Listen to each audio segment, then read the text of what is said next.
Hello mga boss, magandang gabi. Masama ang pakiramdam ni Boss Dave. Kaninang umaga, inatake ako ng sakit ng tiyan, no? Namimilipit ako sa sobrang sakit ng tiyan. Tapos ngayong gabi ay inaapoy ako ng lagnat mga boss. So, kung nakikita nyo itong planggana na itim na may umuusok, ito yung tubig, no? Na may konting asin. First time ko gagawin ito sa mga Bisaya. Siguro, alam nyo na ito kung paano ito suob, no? First time ko gawin ito mga boss, mga ma'am. So, never ko pa itong nagawa sa tanan ng buhay ko. So, ngayon ko lang naisip to gawin. Baka sakaling effective ito, no? Reminder lang sa mga bata, huwag po gagawin ito, ha? Paalala lang po. Huwag nyo pong gagawin ito kung wala pong patnubay at gabay ng inyong mga magulang. So, paano ba natin gawin to mga boss? Dahil ito ay hindi ko alam kung paano bang tamang proseso ng paggawa nito. Ang alam ko lang ay magsuob ka lang ng kumot at ilang minuto, no? So, depende kung effective ba mamaya kasi inaapoy talaga ako ng lagnat to. Kanina, nagkuhan ako, na-dehydrate ako kanina, sobrang sakit ng aking tiyan. So, baka may nakain ako kagabi, kaya hindi ko na maintain. At, so, tara, panoorin natin, testing natin to kung effective ba ito, yung sinasabi nila, no? Suob, ang tawag nito, meron akong kumot dito. Magkukan ako, magsasaklob ako ng kumot, mga boss. Ito, walang kawala dito.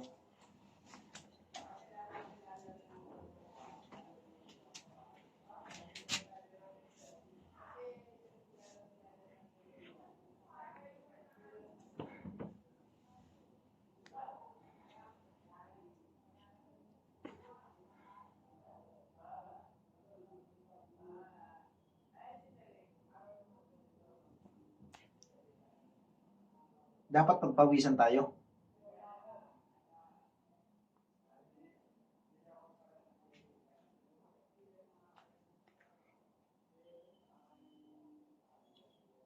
Init, grabe.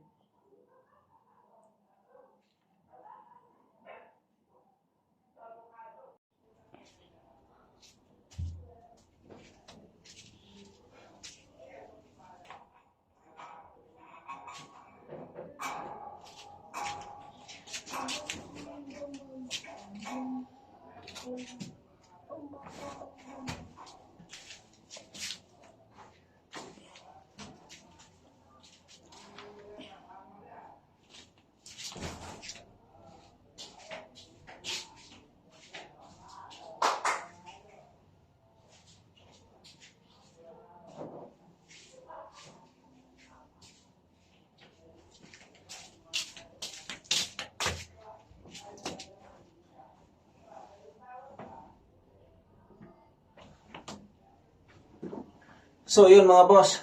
Grabing init, hindi ko kaya, no? So, lumabas na tayo kasi napakainit sobra. At yung moist ng mainit na tubig ay kumukan sa aking mata, no, mga busing. So, medyo masama pa rin ang pakiramdam ko. Observe natin to mamaya kasi nag-inom ako ng gamot by GC. At titingnan ko, hindi nga ako makalabas ngayon, mga boss. Gusto ko nga lumabas. At bibili sana kami ng ulam. Until na wala pa ring luto kasi nga may sakit si Boss Dave. Yan, sa mga viewers ko, sa mga nanonood, lalo na yung mga bata, huwag nyo po itong gagayahin mga boss, baka masuffocate kayo. Kayo po ay walang patnubay ng inyong magulang. Huwag nyo pong gagawin ito. Dapat po ay nandyan po nakasubaybay ang inyong magulang if ever na gagawin nyo po ito. So, mainit pa rin naman tong water. Siguro, ang support nito mga boss, yung gamot.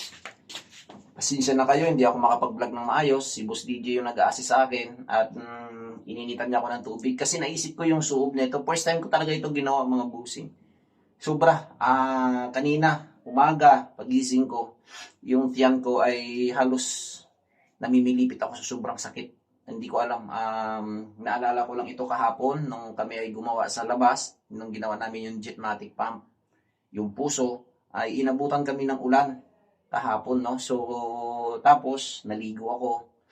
Ang nangyari ay kaninang gabi, o kagabi, nakuan ko, na napagtanto ko na doon ko siguro nakuha yun. Sobrang pagod ko kahapon, tapos puyat ako, wala ako ganong tulog. At inabutan pa ako ng ulan sa labas, mga boss, no? Habang naggagawa kami ng aming Jetmatic pump.